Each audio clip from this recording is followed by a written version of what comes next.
Tere, mina olen Nele Kullerkup ja te vaatate saadet Pealkirja taga, kus võtame kokku lõppeva nädala põnevamad uudisteemad.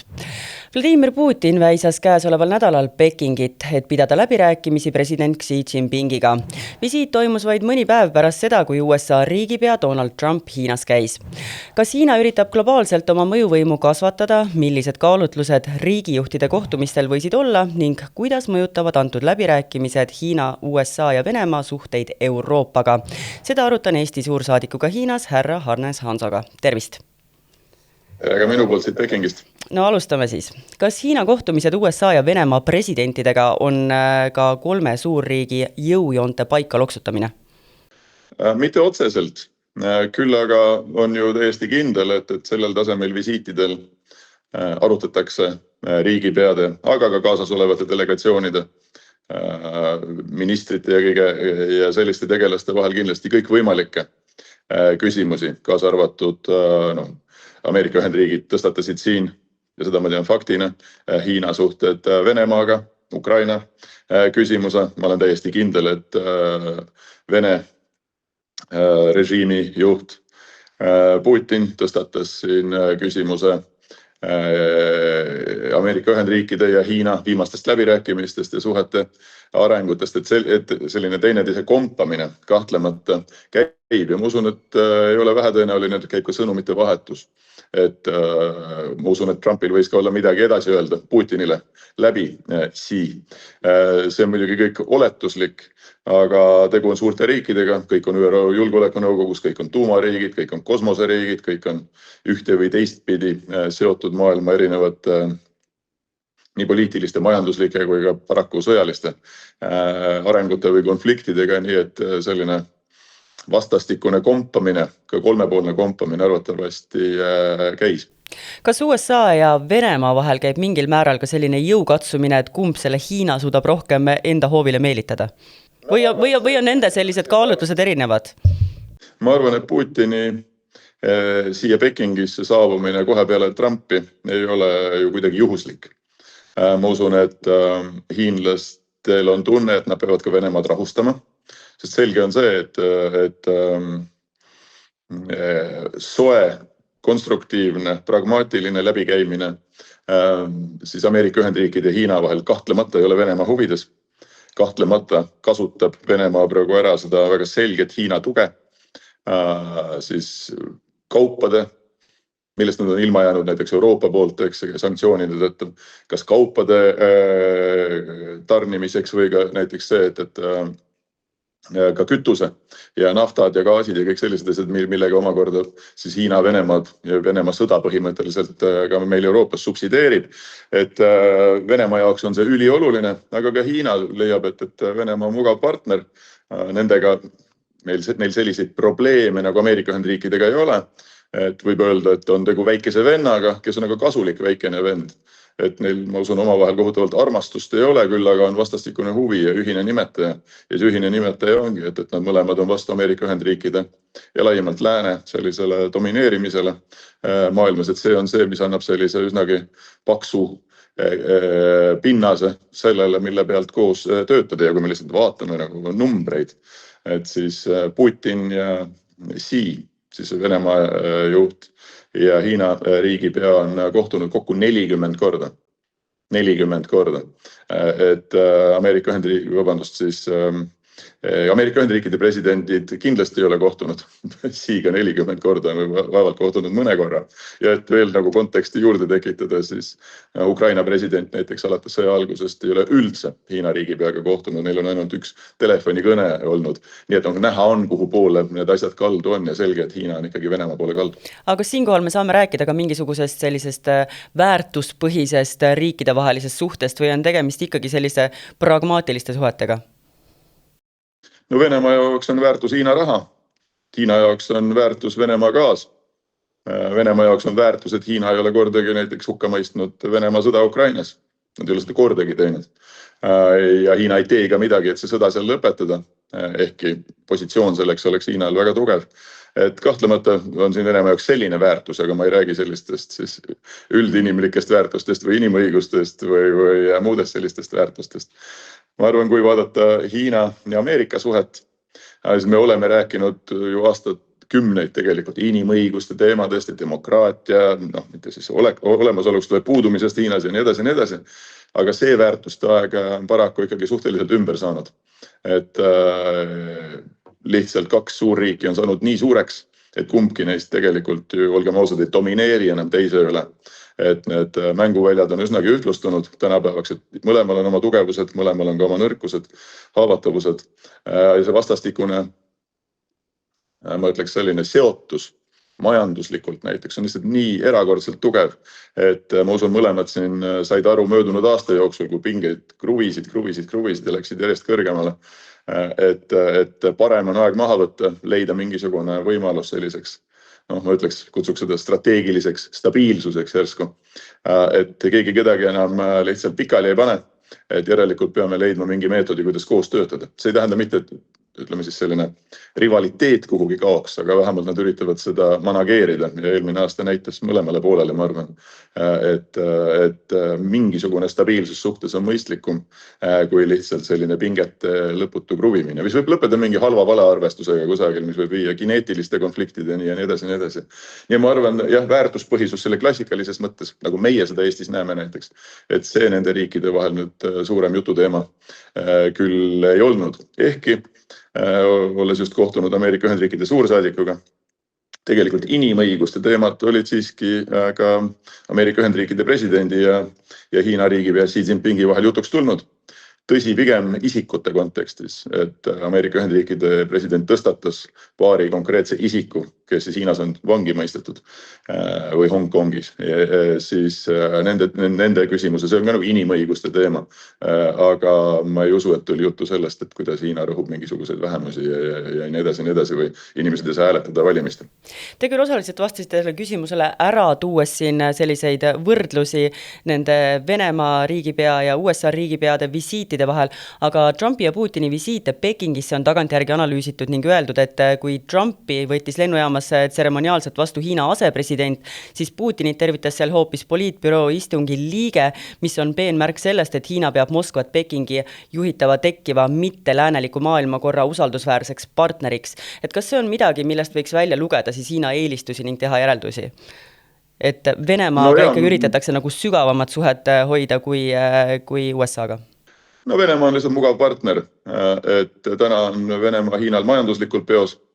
Tal on Venemaad vaja selleks, et rahuldada osa oma energia vajadustest, ka muudest igasugustest sellistest maakidest, metsast ja muudest materjalidest, mis aitab Hiina majandust käimas hoida. Et siin on see vastastikune nimetaja olemas ja kindlasti ühine mure, ütleme siis nii, või vastasseis sellisele lääne domineeritud maailmakorrale, et see on see, mis see ühine nimetaja neil on. Kes seal lennujaamas täpselt vastas käib, sellest võib proovida midagi välja lugeda, aga mina sellesse liiga detailselt sisse ei läheks. Ma peaks küll ütlema, et ma oleks eeldanud, et Hiina riigipea Xi Jinping ise läheb mõlemale lennujaama vastu. Aga ei läinud, ootas neid siin Tiananmeni väljakul. Aga võib-olla see oli selline ninanips natukene. Rahvaste palee ees, et asepresident on ikkagi päris kõrge amet. Tõsi, välisminister Wang Yi on ka poliitbüroo liige, et selles mõttes me võime siin sellel teemal nagu arutleda, aga ma liiga palju siit välja ei loeks. Aga mida ma ütlen, on muidugi see, et kui nüüd USA president siin viibides, ta elas siin samas meie saatkonna lähedal ühes hotellis, ja tema delegatsioon seal kõrval teises hotellis, siin oli tuhandeid inimesi, kes korraga kohale sõitsid, nad panid mitmed hotellid kinni, et siis Venemaa riigipea tavapäraselt peatub Zhongnanhais, mis on siis selle Hiina valitsuse eliidi, selline eliitrajoon keset Pekingit, kus on nende töö- ja eluruumid ja kus väidetavalt on maal mingi päris ulatuslik linnak, et ühelegi teisele riigi peale tavaliselt minu teada sellist privileegi ei pakuta. Tõsi, Trump kutsuti sinna jalutuskäigule parki ja siis tee joomisele ja nii edasi. Kas nüüd Putin seekord ka seal peatus? Minul see kinnitus puudub, aga ma tean, et on üks riigipea, kellele tehakse selline ikkagi väga oluline sümboolne erand, mis on nagu tõesti siis Hiina vaatest selline väga tseremoniaalselt tähtis. No aga räägime siis nendest Hiina nii-öelda kombitsatest, mida ta üritab läänemaailma ajada, et oma mõjuvõimu kasvatada. Kas uue maailmakorra kehtestamine on täna käega katsutav ja on Hiinal seal juhtiv roll? Ma mõtlesin selle küsimuse peale natukene ja olen mõelnud selle peale, et no Eestis keegi just hiljuti rääkis mingist 8 jalast. See oli konservatiivne 8 jalg. See kombitsate ajamine. Et seda saab vaadata nii ja naa. Selge on see, et praegune maailmakord ei ole Hiina jaoks sobiv.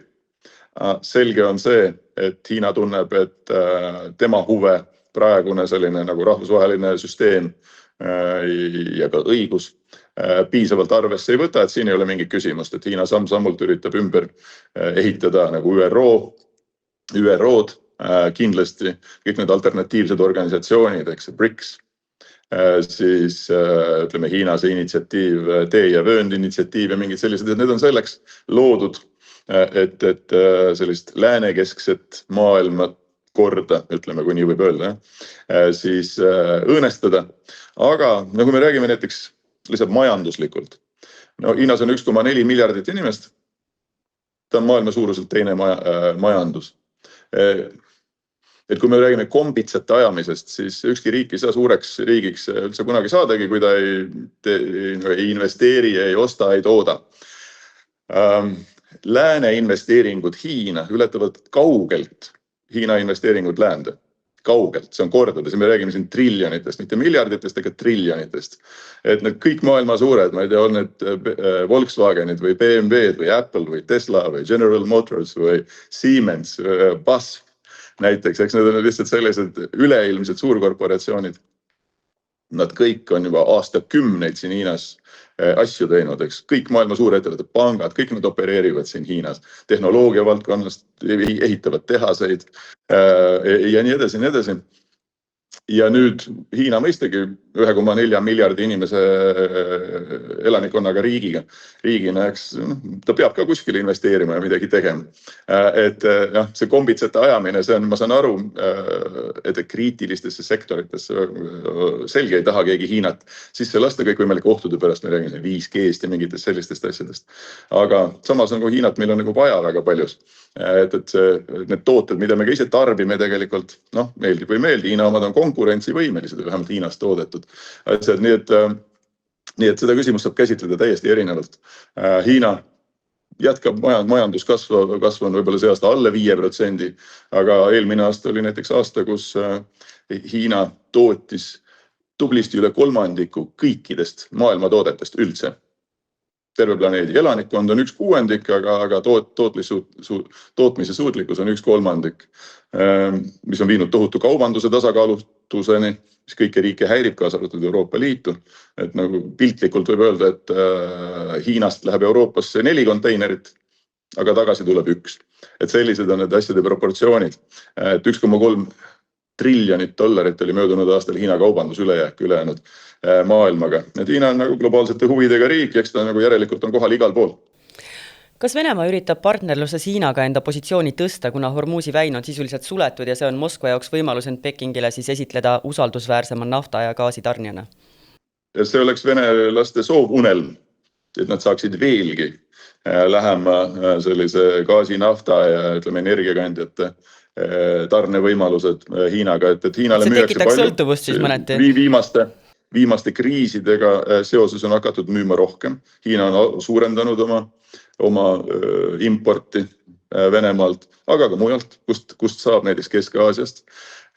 Samas minu meelest selle Putini ja Xi viimase kohtumise kõige suurem ebaõnnestumine venelaste jaoks oli just see, et Hiina taaskord keeldus heaks kiitmast seda nii-öelda Power of Siberia 2 ehk hiiglaslikkumist 50 miljardi kuupmeetrise võimekusega gaasitoru, mida siis Venemaalt planeeritakse läbi Mongoolia ehitada Hiina. Et see on mingisuguse dekaadi juba laual olnud, kui mitte rohkem.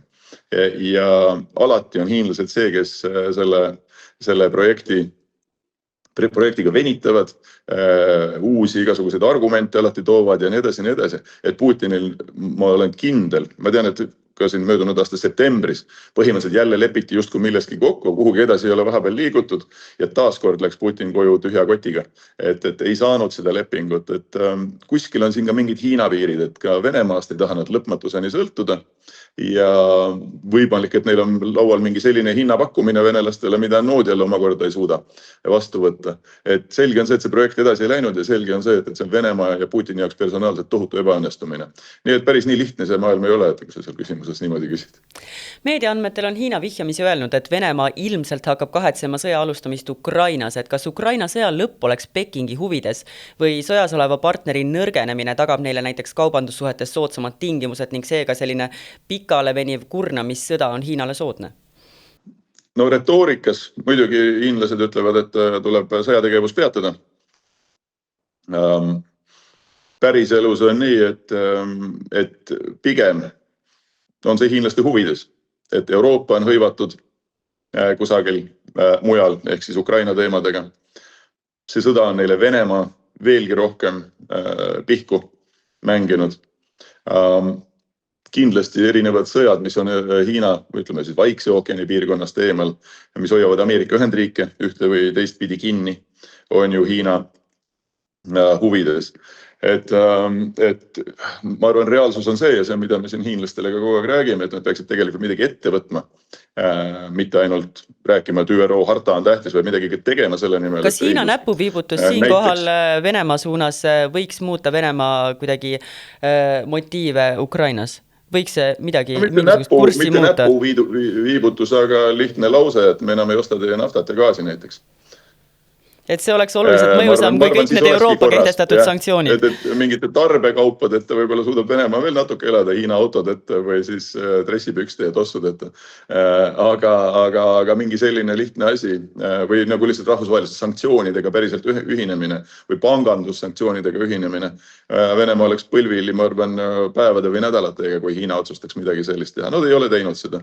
Et nii see asi on, et Hiina käes on põhimõtteliselt selles mõttes ikkagi väga tugevad hoovad. See Hormuzi väin, Hiina on päris hästi olnud nagu suutnud ennast isoleerida ühest konkreetsest piirkonnast ja mingitest regionaalsetest sõltuvustest. Et tõsi on see, et 80-90% Iraani nafta ekspordist tuli Hiina rahvavabariiki. Aga kogu Hiina nafta impordi potist oli alla 10%, et ei ole tähtsusetu sellise suurusega riigi jaoks, aga see ei ole ka kuidagi nagu sõltuvust tekitav.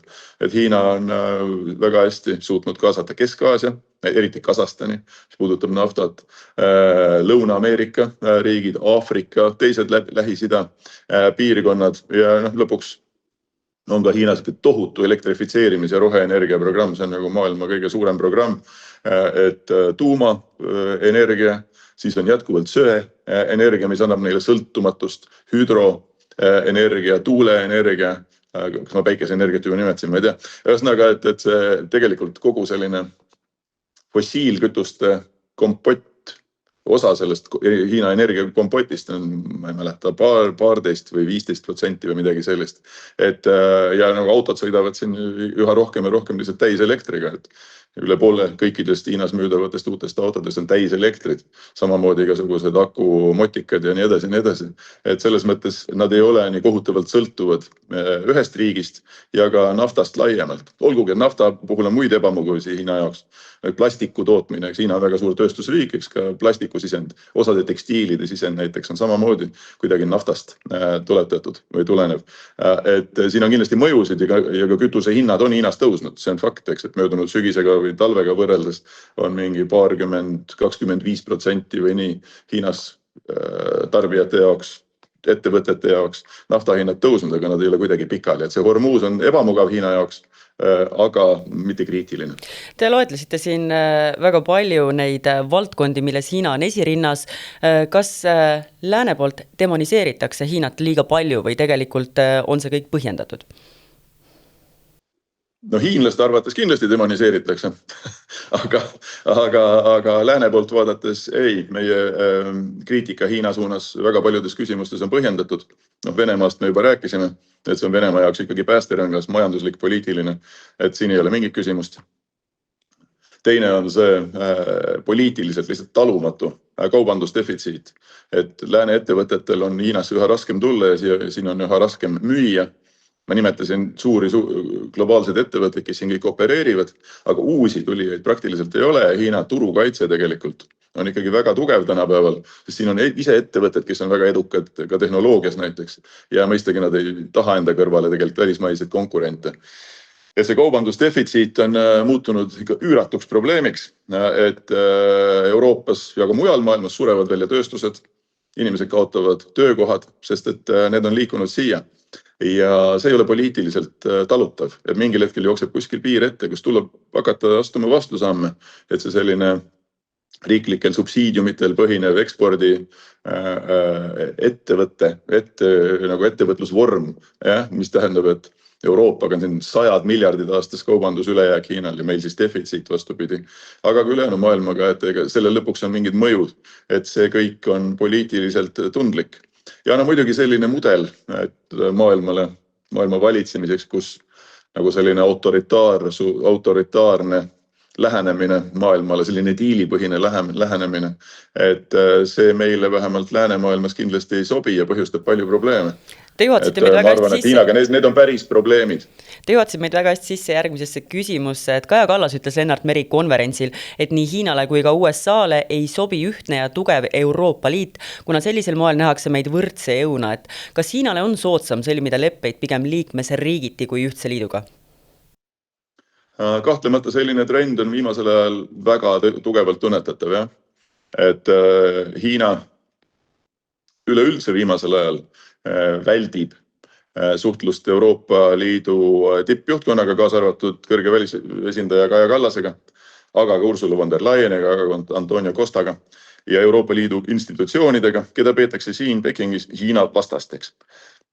Tegelikult muidugi need institutsioonid ju esindavad kogu Euroopat ja need institutsioonid esindavadki Euroopa Liidu liikmesriikide sellist poliitilist konsensust, et Brüsselil ei ole oma Hiina poliitikat, aga Hiina tõepoolest on otsustanud, et neil on olulisem või mugavam rääkida liikmesriikidega, kellega neil, ja nüüd peaaegu tsiteerin ühte tippametnikku, kellega meil on väga head suhted. Ehk siis, kui mõelda lihtsalt, kes siin viimasel ajal meil käinud on.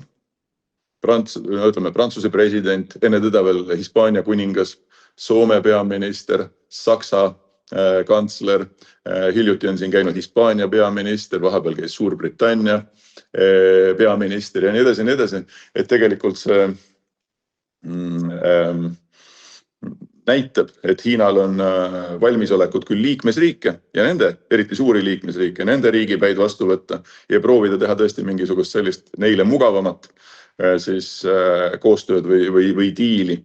Et see on fakt, et Euroopa Liidu ja Hiina suhted praegu on madalseisus. Ma arvan, ei olegi nii kehvad olnud tükk aega. Aga on Hiina maailmapilt kuidagi mustvalgem kui meil siin läänes, et tal on 2 tulpa, et siin on meie vaenlased ja siin on meie sõbrad? Hiina ikkagi suhtleb kõigiga, et võib-olla meil on mustvalgem maailmapilt, kui ma niimoodi mõtlema hakkan teatud küsimustest, et nad võivad siin korraga vastu võtta paaripäevase vahega nii Trumpi kui Putini ja keegi ei saa neilt täpselt seda, mida nad lõpuni tahavad, eks. Et Hiina võib-olla üks selliseid, eriti mis puudutab globaalset lõunat, arenguriike, Aafrika riike, Lähis-Ida riike ja nii edasi, selliseid meie poolt ilmselgelt me näeme neid autoritaarsete riikidena, diktatuuridena ja demokraatiavabade riikidena. Hiina tunneb ennast kõigiga suheldes võrdlemisi mugavalt. Et tähtis on mingi diil, milles nad kokku lepivad. Ja kui see toimib, siis nad muudesse küsimustesse ei sekku. Et nemad ei lähe õpetama inimesi, kuidas elada demokraatlikult ja läbipaistvalt ja siis vähemuste õigusi austavalt ja igasugust keskkonnanõudeid täitvalt. Et see ei ole nagu nende mure otseselt. Et see on selline väärtuste vaba lähenemine järsku, mis võimaldab neil ikkagi suhelda kõigiga, et me siin Euroopas või läänemaailmas, kus me oleme harjunud mõtlema, et meie teame, kuidas teised peavad elama. Meil on pigem see maailmapilt mustvalge, kui nii tohib öelda. Kas Euroopa sõltuvus USA-st ning Hiinast on piisavalt suur, et see võib moel või teisel lõhestada Euroopa Liidu ühtsust? See Euroopa Liidu ühise nimetaja konsensuse kooshoidmine on väga raske. Et mida rohkem liikmesriike, seda keerulisem on seda ühist leida, aga seni on see alati muidugi ka õnnestunud, peab ütlema. Et me ju teame, kuidas ka Hiina küsimuses näiteks, et on olemas liikmesriike või vähemalt oli üks liikmesriik, kes oleks saboteerinud ükskõik mis otsuse Hiina suunalise, mis oleks Hiina suhtes vähegi kriitiline olnud näiteks. Ma räägin Ungarist, mis ma siin ikka heietan näiteks. Nüüd on Ungaris poliitiline olukord muutunud, et näis, kuidas see edasi läheb, aga ka Ameerika Ühendriikide suunal selge, et on neid riike, kellel on suuremad sõltuvused, teistmoodi suhted, on need riigid, kes kõigele alla ei kirjuta. Et nii see on suurtes riikide ühendustes, eriti sellises poliitilises kehandis nagu Euroopa Liit. Aga seni on kõikide nende asjadega ikka suudetud toime tulla ja paraku ei puudutas üldse ainult Eestit või siis Hiinat või Ameerika Ühendriike, puudutab väga selgelt ka lihtsalt meie naabrit Ukrainat, eks.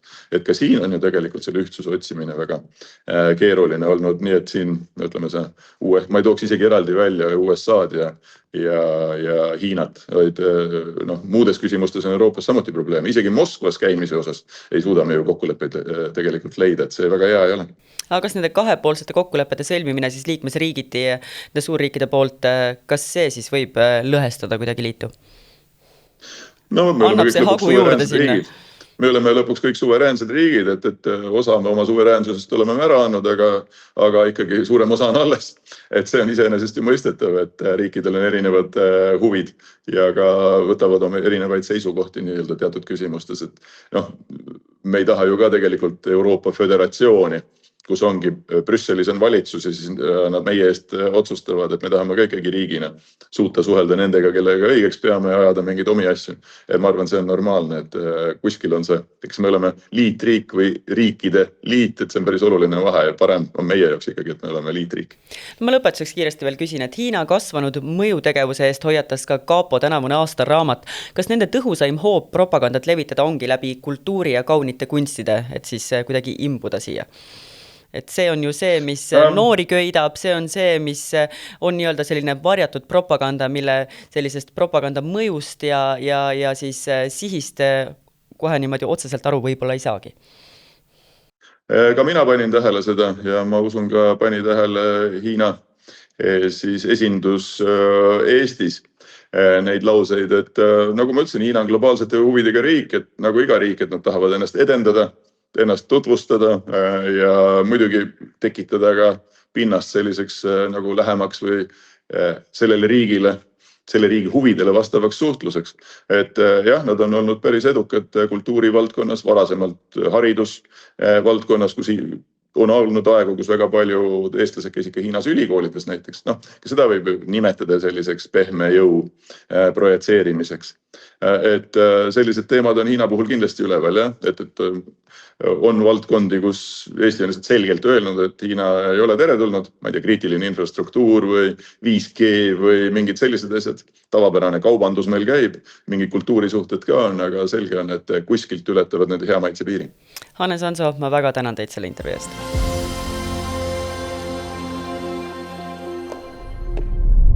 Uudised erinevatest pettuskeemidest, millega eraisikutelt raha pihta pannakse, on tänapäeval paraku igapäevaseks muutunud. Aga kui pettuskeemi ohvriks langeb kunstnike liit, kelle eelarvest kelmid näppasid nädala jooksul suisa 700 000 eurot, tekitab see küsimuse, kuidas on see võimalik. Antud teemat käsitles Õhtulehes ajakirjanik Maribel Uusmaa, kes on minu tänaseks teiseks saatekülaliseks. Tervist! Tervist! No sa läksid sellesse teemasse süvitsi, kas pärast kõiki selgitusi jättis sind kukalt kratsime ja mõtlema, et kuidas küll? Ma kõigepealt täpsustaks, võib-olla lükkaks ümber, et öelda, et süvitsi on mindud, on võib-olla natuke palju, sellepärast et teema on hästi värske ja ega nad liiga palju detaile praeguses faasis ei avalda, kuna siiski politsei uurimine on pooleli. Aga kuidas küll? See küsimus mul kindlasti tekkis, kui see teave üldse avalikuks sai, et mis mõttes, et raamatupidaja ju peaks olema organisatsiooni ja ettevõtte kalju, et tema just peaks olema ju see inimene, kes tõkestab ja takistab neid asju. On ohtudest teadlik. On ohtudest teadlik ja läbinud kõik vajalikud kursused eeldatavalt, on ju. Aga mida inimesed tihtipeale ei tee, nad ei süvene pealkirjast kaugemale, teatest kaugemale, aga olla nagu reaalselt kohal ja suhelda erinevate osapooltega, sa hakkad rohkem mõistma ja kui sinus on nagu killukene empaatiat, siis võib-olla ei ole enam niivõrd seda küsimust, kuidas küll. Kuigi tõesti, mingisugused küsimused ju ikka jäävad õhku, et kuidas nädala jooksul sellist tegevust nagu ei märgata, et nii hilja alles nagu jõuti jaole, aga kahjuks... Ja sedagi ilmselt tänu pangakõnedele? Jaa, täpselt tänu pangale, aga veel, et pank ka nagu sellel perioodil ei näinud või ei tegutsenud, kui need kahtlased maksed hakkasid pihta, eks ole. Et kahjuks pank mulle täpsemalt ei selgitanud, kuidas see protsess käib, sellepärast, et see võib petturile veelgi rohkem ideid ja infot ju anda, mis on ju täiesti mõistetav, et teatud küsimused muidugi jäid õhku, aga selles suhtes kelmid on jultunud, jah. Kui on veel inimesi, kes ei ole selle juhtumiga kursis, siis räägime uuesti selle skeemi üle, et kuidas see raha neilt pihta pandi, kuidas raamatupidajani pääseti? Skeem oli siis mitmeastmeline, faasid õngitsus, soojandus ja päriselt pettus. Et minu teadmiste põhjal võeti raamatupidajaga ühendust 7. mail ja kõigepealt siis õngitsuskõnega, et teeseldi, et tegu on Omniva töötajaga ja öeldi, et endisele liidu presidendile on vaja üle anda tähitud kiri. Ja selleks siis veendi raamatupidajat, et ta peab ennast ka identifitseerima, kinnitama enda identiteeti ja kohe pärast seda tuli järgmine kõne, nii nimetatult Eesti Pangalt. Seal juba teavitati raamatupidajat, et eelnev kõne oli olnud pettus ja nüüd tuleb kiiresti tegutseda, ühendame teid politseiga. Selle perioodi jooksul ei jõua inimene mõeldagi, tuleb juba järgmine kõne Eesti politseilt. Et nüüd tuleb tegutseda hästi kiiresti, et see raha nüüd ära päästa, mis on käest on ju libisenud. Ühesõnaga, järeldused on need, et kelmid ei ole mitte ainult jultunud, vaid kahjuks nad on ka alati kuidagi sammu võrra ees, ütleme siis meie kaitseorganitest ja inimestest, et nad on ka nutikad. Kahjuks on nad nutikad, et erinevatest kõnedest, olukordadest ju õpitakse aina edukamalt jutumärkidest inimesi petma ja on ju ka teada, et mingid täiesti uued tehnoloogiad on ka nende jaoks välja mõeldud, et siinkohal kutsun üles eilset pealtnägijat vaatama, et viimane lugu seal rääkis sellest, kuidas AI-ga on võimalik inimese kõne imiteerida, et lähedane helistab ja ütleb, et hädasti on raha vaja. On see mingil määral selline kahe teraga mõõk siis, et ühest küljest inimestele räägitakse järjest rohkem nendest ohtudest, nad saavad neist teadlikuks, teisest küljest need samad kelmid siis õpivad kuidagi nendest kitsaskohtadest mööda hiilima, õpivad seeläbi olema paremad, osavamad pätid. See on absoluutselt kahe teraga mõõk ja nagu ütlesid, et kogu aeg räägitakse, aga järelikult ei räägita piisavalt. Sellepärast, et politsei saab päevas 30-40 kõne järgmistest petukõnedest, 10-15 inimest kaotabki reaalselt päevas oma raha ja järelikult ei ole piisavalt. Meil räägitakse pidevalt, kuidas Eesti kultuurimaastik kiratseb rahapuuduses üle €500 000, ehk siis peaaegu 3 miljonit eurot, et on kindlasti hädavajalik summa, kuid mille arvelt nüüd kokkuhoidu plaanitakse teostada? Nii palju, kui mina olen aru saanud, siis otsest kokkuhoidu ei olegi, pigem on lihtsalt see, et kuidas seda kahju taastada, tasandada ja tulu tagasi teenida. Et nii palju, kui mina olen aru saanud, mingeid näituseid ega kavandatud tegevusi siiski ära ei jää. Mis on Kunstnike Liidu kriisiplaan praeguses olukorras, et neil on kindlasti mingisugune selline plaan välja töötamisel või juba välja töötatud, et ma saan aru, et see summa, mis nüüd kelmidele osaks sai, oli mõeldud kunstnike palkadeks, et kuskilt tuleb see raha leida millegi muu arvelt. Just. Maipalgad said makstud, aga tõesti tulevik on hägune, ei ole teada, mis lähikuude jooksul saama hakkab. Kokku kutsuti tõesti kriisikomisjon ja nad hakkavad seda lähemalt vaatama.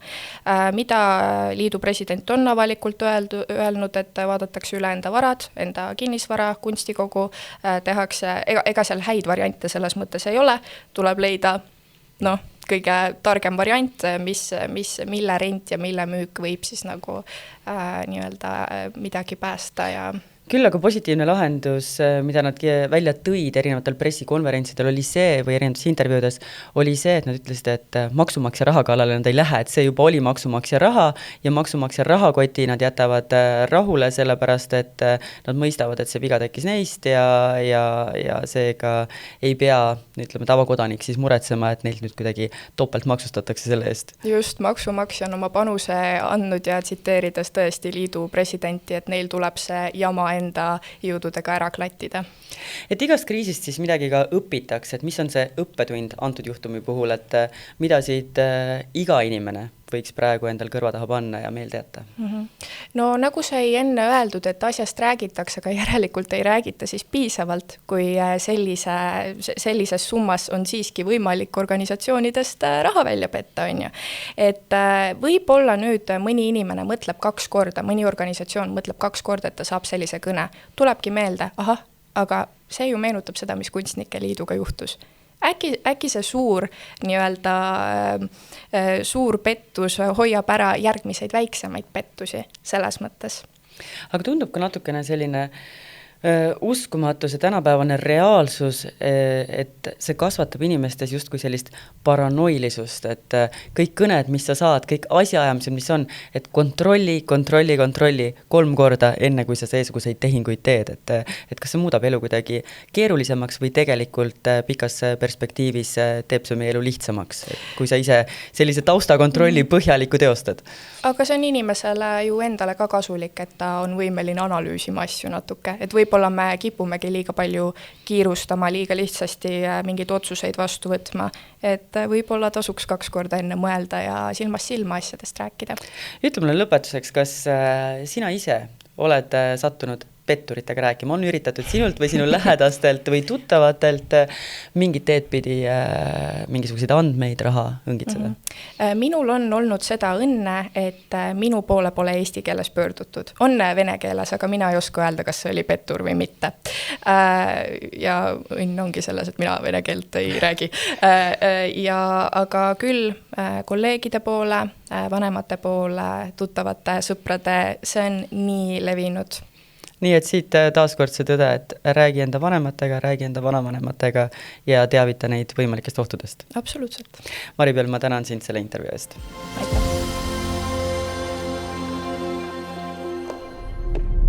Kas teie või mõni teie tuttav on sattunud petukõnede või õngitsusskeemide ohvriks? Ikka on. Kuidas ei ole? Õnneks ei ole. Kahjuks mitte või õnneks mitte, pigem õnneks ja ei ole. No on saadetud mingid Facebook ära äkitud, aga see ma arvan ei ole midagi eriti olu. Ma kunagi Soomes käisin tööl, siis helistati, et Vili lahe asi, pane sisse. Natuke paned ja siis kui aeg on välja võtta, öeldakse, et pane natuke veel. Siis saad aru, Pane sisse, pane kuhu mida? No, raha kasvama ikka. Ja jäite ilma millestki? Ikka päris palju kaotanud elus. Riske tuleb ka võtta. Ise ei ole, tuttavad ei ole, töötan IT-s. Kirjutan iga päev, või mitte iga päev, aga tihti oma lähedastele, et millest tuleb hoiduda. Aga olete nüüd targem selles suhtes, et igale sellisele kõnele ei vasta või võib-olla vajutate kinni? Pigem mitte, pigem eelistaks näha ja süveneda, millest räägitakse, et vahel on ka häid võimalusi turul. No eks ma olen ettevaatlikumaks muutunud kindlasti, et vaatan enne tükk aega järgi, kas on ikka õige leht ja kindlasti tänu sellele, et see avalikult on räägitud, olen ma kindlasti julgem selles mõttes, et ma tean nüüd, et ma ei karda asju, et ma julgen ikkagi avada, kui on õige leht, aga samas ma olen ettevaatlik. Tuleb olla tähelepanelik, ei tohi anda oma isikuandmeid, PIN-koode. Vaata, kui me kaitsmisest räägime, siis esimene asi oleks loogiline mõtlemine. Teiseks, ma arvan, PIN 1, PIN 2 ei anna lampi kuskil telefonis, see võiks olla elementaarne. Aga ma ei tea, ma olen ise siuke riskivõtja, et pigem on see, et saada link, vaatan, tutvun. Kui tundub kahtlane koht, siis ma pigem ei uuri. Kui mul mingi tuttav kuskil juba raha seal kasutamas ei ole, siis mind üldse ei huvita. Et ma ei tea, ma olen krüptos olnud igas projektides soovitusturundusega kokku puutunud, et vahel saab raha, vahel ei saa. Haiget saab ka palju, kaotada või palju.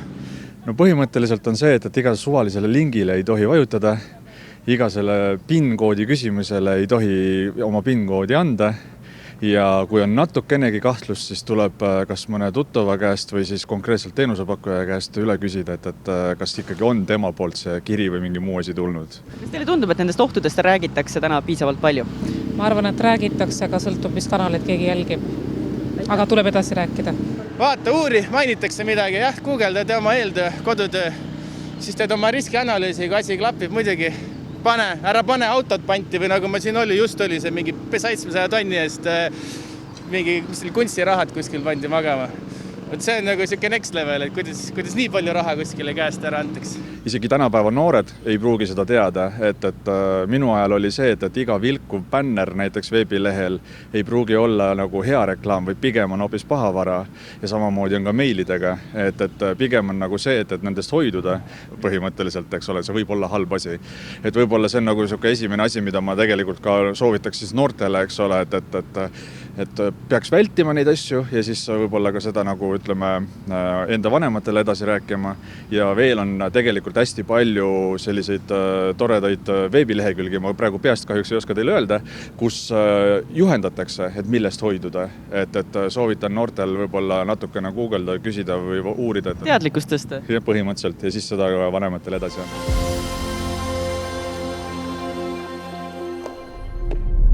Head vaatajad, tänaseks kõik. Tänan, et vaatasite ning kaasa mõtlesite ning tuletan meelde, et saade pealkirja taga on järelvaadatav Õhtulehe YouTube'i kanalis ning ka Spotify's. Mina kohtun teiega taas juba järgmisel reedel.